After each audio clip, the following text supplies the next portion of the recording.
Bismillahirrahmanirrahim. Assalamualaikum warahmatullahi wabarakatuh.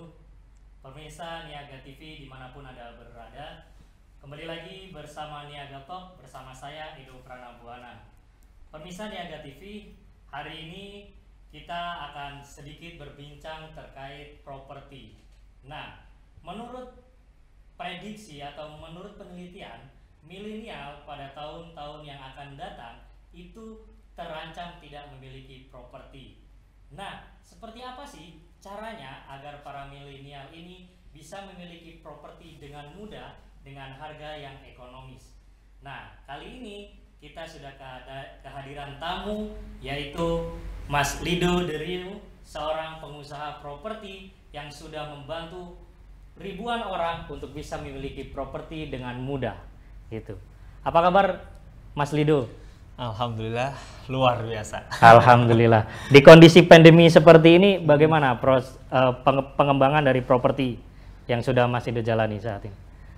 Untuk properti, ya kita tetap jalan terus. Alhamdulillah. Jadi di era seperti ini, ya di masa seperti ini, kita jadinya malah jadi lebih fokus ke realisasi ya. Realisasi dari proyek-proyek yang kita sudah kemarin jual dan janjikan untuk serah terima dan sebagainya. Nah, alhamdulillah punya banyak waktu untuk itu sih. Dan ya alhamdulillah justru kita punya ruang kreatif untuk menghadirkan solusi-solusi yang baru untuk bisa membantu teman-teman kita di masyarakat pada umumnya untuk bisa memiliki properti yang jauh lebih mudah lagi. Yang tadi katanya milenial terancam nggak punya properti sampai akhir hayatnya, khususnya di tahun-tahun berikutnya kemungkinan kan properti harga naik terus. Padahal kenaikan gaji, kenaikan penghasilan nggak semuanya sesignifikan itu, sesignifikan harga properti. So gimana caranya biar mereka tetap punya rumah? Strategi apa? Ini menarik nih, menarik nih perlu kita bahas nih. Jadi kira-kira strateginya seperti apa Mas Lido untuk bisa kita ini ya seperti saya ini kan milenial dan juga teman-teman yang lainnya dan juga masyarakat yang lain untuk bisa memiliki properti gitu dengan mudah dan juga harganya yang pasti terjangkau. Seperti apa Mas Lido? Jadi kita sebenarnya harus gini. Kebanyakan teman-teman, saya bingung nih mau nyampe ini biar diterima nih gimana nih ya. Saya mulai dari ini dulu deh. Beberapa milenial yang tadi dikatakan terancam sampai akhir hayatnya tidak akan pernah punya properti. Nah, harus ada pertanyaan selanjutnya, milenial yang seperti apa? Saya pikir enggak semua milenial. Kalau memang teman-teman mau berubah, mengubah pengetahuannya sehingga menjadi keberaniannya juga berbeda, sehingga keputusan membelinya, keputusan belanjanya, keputusan berinvestasinya juga berbeda dibandingkan yang nggak punya pengetahuan. Nah, kita bahas dulu dari sisi ini. Kebanyakan milenial yang kemungkinan nggak dapat properti sampai akhir hayatnya, kemungkinan mereka selalu berkata gini, aku pengen properti yang strategis. Tapi strategis menurut dia itu yang gimana? Yang biasanya kata strategis ini bukannya memudahkan dia untuk mencapai tujuannya, malah menghambat dia mencapai tujuannya. Karena makna strategis ini harus kita pahami bersama, kita lurus ini bareng-bareng. Makna strategis ini kan adalah satu hal yang saat kita ambil, dia membantu, mempercepat, mempermudah, memperlancar apapun yang kita pengen raih. Yang kita pengen raih apa sih? Kita khususnya syukur-syukur di usia muda sebelum 40 tahun, sebelum 35, bahkan sebelum usia 30 kalau bisa itu sudah punya properti. Caranya gimana? Itu kan strategis tuh berarti tujuan kita adalah sebelum 30 tahun, sebelum 35 sudah punya properti. Dengan kondisi yang seperti ini. Tapi karena milenial ini pengennya adalah yang strategis tuh yang gimana? Strategis adalah hanya sekedar lokasinya, it's okay. Memang properti itu, lokasi itu penting banget. Tapi lokasi yang seperti apa? Milenial menganggap masih pakai anggapan lama yang sebenarnya agak menjebak ya. Jadi milenial merasa yang strategis itu adalah yang sudah ramai, dekat dengan pusat perbelanjaan yang mall dan sebagainya, dekat dengan akses transportasi yang begitu banyaknya dikepung gitu ya. yang deket banget, pengennya nempel banget. Nah, itu yang membuat mereka nggak pernah ketemu titiknya di mana penghasilan mereka pas dengan harga propertinya. Mereka, wah ntar deh, aku nabung dikit lagi, nggak ketemu. Akhirnya ini juga naik terus, propertinya naik lebih tinggi lagi dibandingkan kenaikan harga, kenaikan gajinya atau penghasilannya. Lalu langkahnya seperti apa nih Mas? Nah, ini kita bahas nih. Berarti caranya adalah selain teman-teman naikin kemampuan belinya, turunin harga propertinya. Turunin harga properti gimana? Pertanyaan pasti gitu itu. ya. Nuruninnya gimana itu kok bisa? Sebenarnya kemungkinan kalau nego nggak akan gampang ya. Maksudnya nego developer dan sebagainya. Jadi ada strateginya. Tapi saya ulas dulu ya. Tadi yang saya lanjutkan dulu ya. Kesalahannya karena biasanya teman-teman ini ngototnya di tempat yang harus kayak gitu, yang karena pikiran strategis bagi dia adalah yang seperti itu. Nggak salah juga, tetapi hanya perlu dilurusin. Ada loh sisi-sisi yang lebih strategis lagi gitu ya. Jadi mereka merasa harus di situ. Akhirnya cara menurunkan, jadi mereka bukan menurunkan harga properti, tetapi menurunkan atau membuat properti ini lebih mudah untuk dibeli. Akhirnya, mohon maaf nih, kalau ada yang tersinggung atau apa gimana ya, akhirnya mentok-mentok mereka adalah KPR melalui perbankan. Melalui perbankan, sehingga mereka mendapatkan properti dengan cara mencicil. Padahal di sisi ini, bagi saya seorang yang memang selama ini bermain di properti, enggak kayak gitu harusnya memiliki rumah. Maksudnya karena kita nggak pernah punya kepastian kan.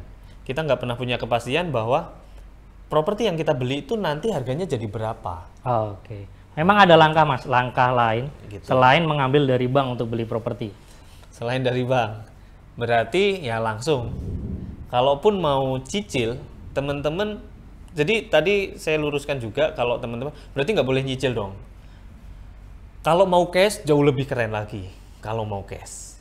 Tapi kalau ada satu hal yang membuat teman-teman mau nggak mau harus nyicil, harus kredit, pastikan bahwa harga properti yang teman-teman akan kredit nanti itu fix. Jadi kalau mau beli barang tuh pasti Mas, harus dipastikan. Apa yang harus dipastikan? Minimal 3 hal. Dipastikan barangnya, beneran nggak? Ada nggak? Mohon maaf nih, banyak properti, nggak semua properti bener ya. Entah yang konvensional ataupun entah yang syariah. Semuanya ada peluang untuk ya ketemu orang yang kurang tepat. Ya berarti harus pastiin propertinya nih bener nggak. Nah berarti cek lokasi, apakah bener bisa dibangun, apakah bener bisa diserah terimakan. Kalau memang ketemu yang seperti itu bagus ya. Tapi kan kadang ada yang masih pre-launching, masih kebun gitu ya. Bisa nggak dipastikan? Bisa. Dengan apa? Dengan legalitas, bukti kepemilikan lahan. Nah itu kan bisa dibuktikan dengan surat-surat dari pemerintah ataupun dari bukti transaksi dan sebagainya ya, SHM dan sebagainya kan banyak. Nah itu bisa dicek lah ya, dicek langsung ke sana. Terus yang kedua Mas, ini yang kadang milenial nggak pastikan, yaitu memastikan harga jualnya apakah fix, apakah pasti. Balik lagi kalau pakai, mohon maaf, dengan skema bunga harganya sekian, harganya fix, harga pokoknya, tapi bunganya apakah fix, ngikutin rate kan. Nah itu yang berbahaya sih bagi saya, khususnya di era kayak gini, pandemi. Pas suku bunga naik ya ikut naik cicilannya. Padahal penghasilan lagi turun misal. Itu kan stres tuh. Nah gimana itu? Pasti barangnya, pasti harganya, pasti dapatnya. Pasti dapatnya itu berarti gimana? Berarti nggak ada resiko untuk disita atau resiko untuk kehilangan uang plus barangnya. Kalau disita itu kan ya mungkin uang nggak kembali 100%, bahkan mungkin sama sekali nggak kembali, plus nggak kembali, plus diambil ya, maksudnya kayak gitu. Jadi kita harus pastikan nih tiga-tiganya. Oke, menarik nih. Berarti gitu. ini secara konsep seperti yang beredaran gitu ya, yang saya ketahui ini konsepnya seperti kayak konsep properti syariah tanpa bank gitu ya Bang? Bisa ya, teman-teman bisa ke beberapa developer yang alhamdulillah sekarang semakin marak, semakin banyak developer yang mengakomodir teman-teman yang apa ya, anti riba ya. Alhamdulillah ketemu, meskipun ya teman-teman sebenarnya banyak pilihan, bisa ke developer kalau nggak mau repot. Kalau mau repot dan ngerti ilmunya, mungkin teman-teman ada yang di rumah notaris misalnya, punya istri, suami notaris, atau punya teman notaris, ya silahkan beli sendiri ke lahan warga, terus diurus sendiri tapi semuanya ya, diurus sendiri mulai dari surat-suratnya, legalitasnya, terus garap lahannya, ya semua disuruh urus sendiri, boleh-boleh aja. Tapi memang versi simpelnya adalah ke developer. Gitu. Kalau di berita nih Mas, memang kan beberapa bulan ini kita sempat tergerus sama apa namanya, berita-berita miring nih terkait properti yang memang Mas Edo dan Mas Lido dan teman-teman apa namanya sekarang kembangkan gitu, properti syariah ini. Nah, trik dan trik agar bisa memilih properti syariah yang baik dan benar itu seperti apa Mas? Kalau teman-teman sebenarnya di dalam investasi selalu ada kata-kata high risk high return.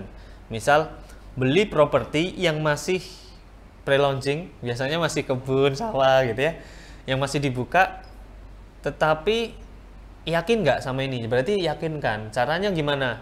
Cari project sebelumnya, rilis nggak? Kalau rilis ya oke, jalan aja terus. Atau yang kedua, project itu yang mau kita beli sudah rilis belum?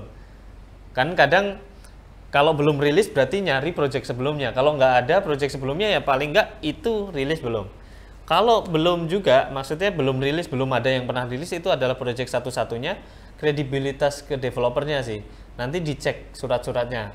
Pertama ke legalitasnya, itu statusnya gimana, terus bukti kepemilikannya. Biasanya kan ada SPH dan sebagainya.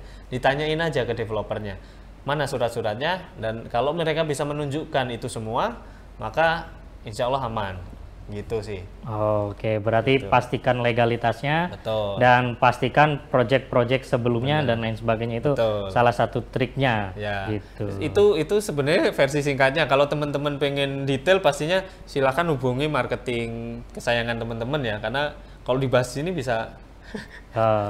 Mas Edo juga pernah training properti, bisa seharian full ya. Baik. Kayak gitu. Baik Mas Lido, kira-kira Mas Lido menyampaikan apa namanya, ada properti rekomendasi Mas Lido yang terbaik nggak untuk khusus properti syariah ini? Tapi sebelumnya kita ada jeda iklan terlebih dahulu. Jadi nanti kita kembali lagi setelah iklan berikut ini.